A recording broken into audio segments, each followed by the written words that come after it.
You are watching Tanya Barbs. Welcome to my channel. Kindly share, like, and don't forget to subscribe. Let's enjoy.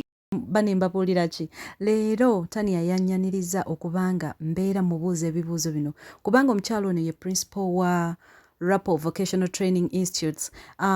Abakyala bano boolaba mu background n'abaami ba trainers abagenda training aba trainees be basomesa abagenda okubeera nga basomesa mu institute yaffe gye bayita Rapport Vocational Training Institute. Naye nga tetunnagenda wala, Madam Principal webale kunnyaniriza. Nsanyusa okukulaba. Yes, ku channel yenu. Webale kujja ku channel yange. Leero nze nkulina kati ngenda kubuuza bibuuzo. Neyanziza. Bulijjo bibuuza banno. Yes, I'm ready. Okay, so tubuulire. Soka weyanjule. Amannya gange bampita Tanya Barbs era nga channel yange bwe mugiwulira.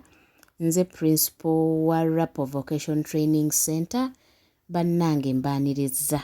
Yes. Yes. Yeah, ndaba essaawa eno mu background nti oyigiriza abasomesa bano okubanga bagenda okuyigiriza abalala ebitabo. Yeah. Yeah. Lwaki walonda bitabo? Lwaki mu institute ebitabo bye bimu ku subject gye tuyigiriza abantu? Ebitabo ensonga lwaki bye bisoose nti abaana banaatera okuddayo ku ssomero. Ate ekirala nti ekitabo gye buva ne gye bugenda ekitabo abaana kye bakozesa ku ssomero kitegeeza nti eno bizinesi ya njawulo nnyo era ejja kuleetera abakyala ssente nti buli kaseera abaana bajja kweyongeranga okusomanga buli kaseera nga bakozesa ebitabo ebyo. Mu institute eno erimu bakyala bokka? Mulimu n'abaami. Yes, abaami n'abakyala bonna tubaaniriza era mujja kubalaba mwebali. Yes. Bangi. Yes. Yes. So people over there around the world. So we have to change in English somehow.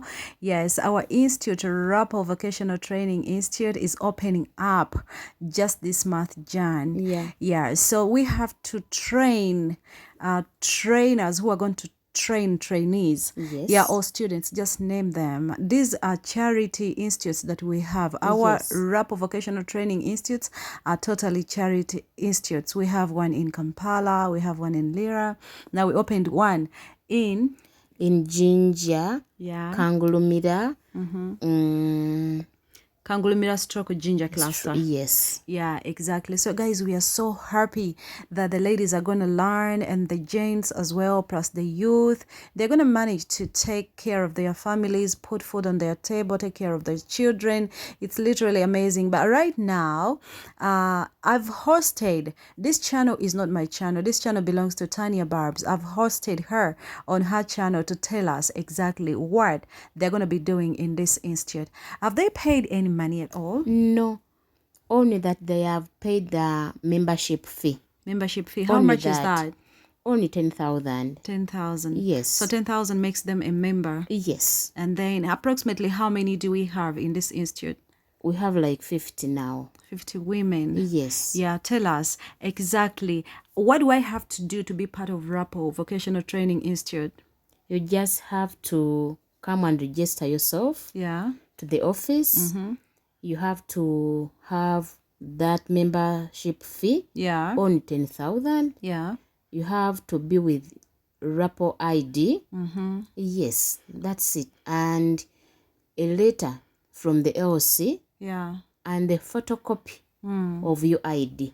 Okay, and a Yes. photocopy of your ID. Yes. Okay, so guys, just look at how this book is being made.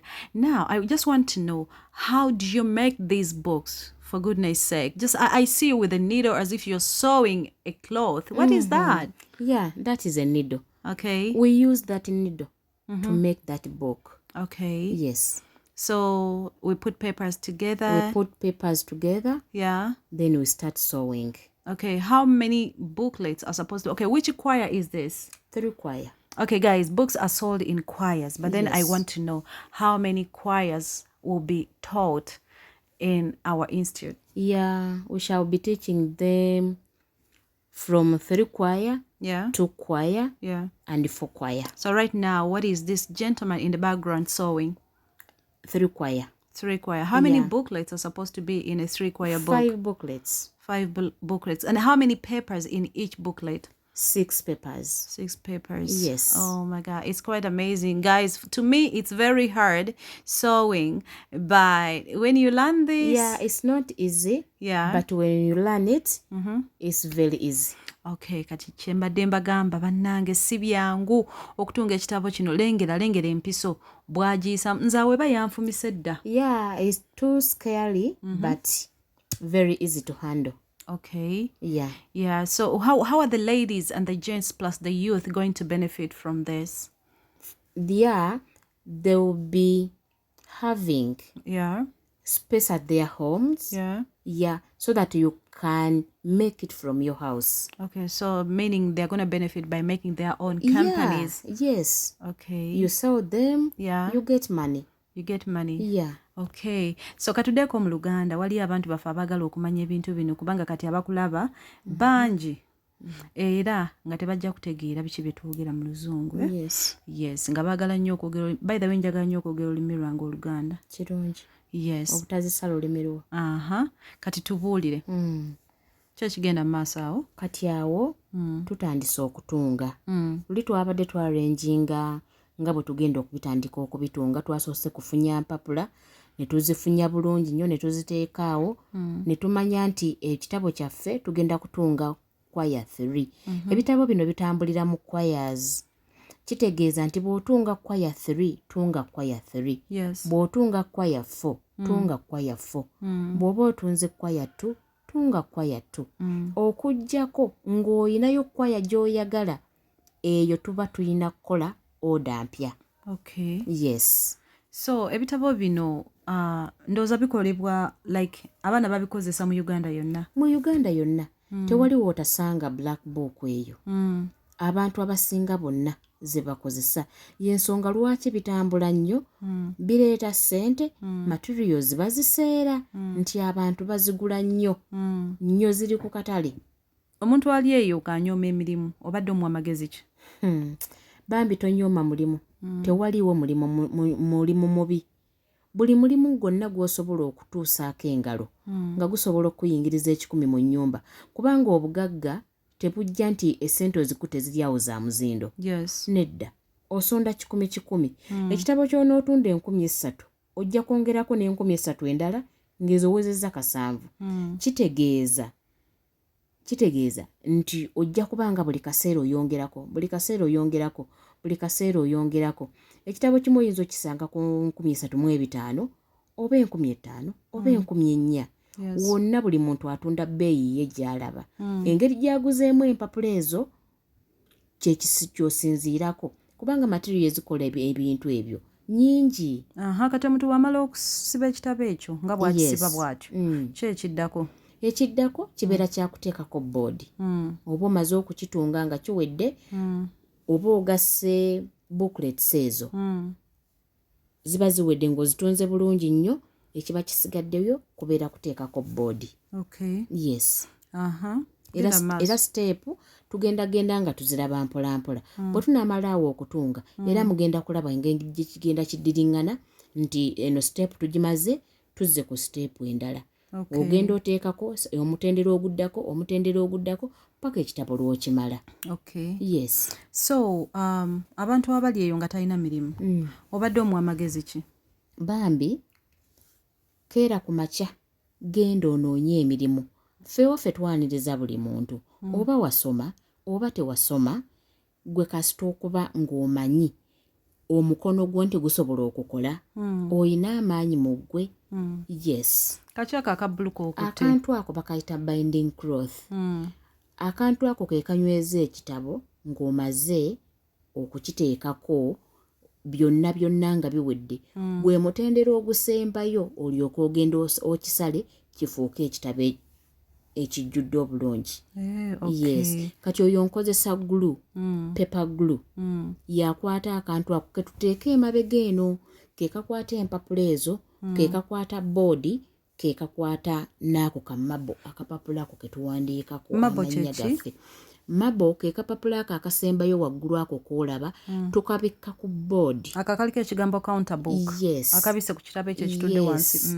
Ako tuwandiikako subject y'ekitabo ya lesson gy'otadde mu kitabo ekyo mu kuwandiika erinnya yes gye bayita mabo ekitegeeza step by step ekitabo oba okimaze omuntu ayagala okukola ebitabo olunaku akola dazini nga mmeka maanyi go ge gakusalako osobola okukola ne dazini ya 20 maanyi go kwa ge gakusalako yes so essaawa eno mulaba Tania agezaako okubanga ateekako ekitabo okuva gye kyatandikidde basoose ne bakitunga ne bateekako marbles ezo z'olaba ne bateekako boards kati ekitabo wuuyo akikuba akinyweza kisobole okunywera nkulaba okibalansinga kyetaagisa okubalansinga okibalansinga bulungi nnyo akantu ako be kakyama tekanyuma oba olina okukakola obulungi okafikisingako bulungi nnyo n'okanyweza n'akagoye ako katawulo ako akali dry ekitabo ekyo kisobole okunywera obulungi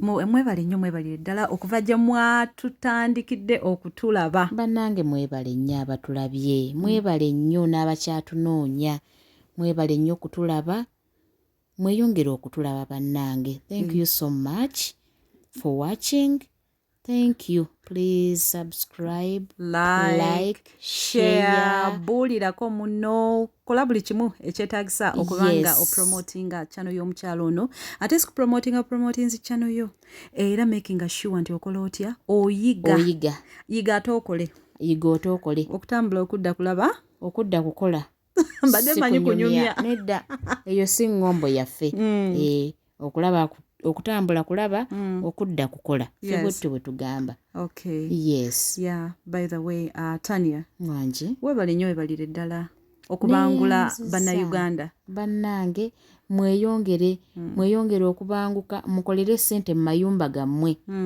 essente zijja kusa kubanga ekitabo onoba waakakimala ng'owedduuka jja kinona ng'omwana agenda asoma bw'oba okola ebitabo byo mu nnyumba tekijja kwetaagisa genda kugula kitabo walala ku dduuka gwe wennyini gw'ojja okuwa omwana ebitabo by'okoledde mu nnyumba yo nga tosipendinze ssente endala genda kugula bitabo ku dduuka so that is the final book right now guys. Tania has been telling us how the book is made and what is going to be taught in the institute. These guys are paid afterwards, paying these books. I mean, like working the books, and then they are paid.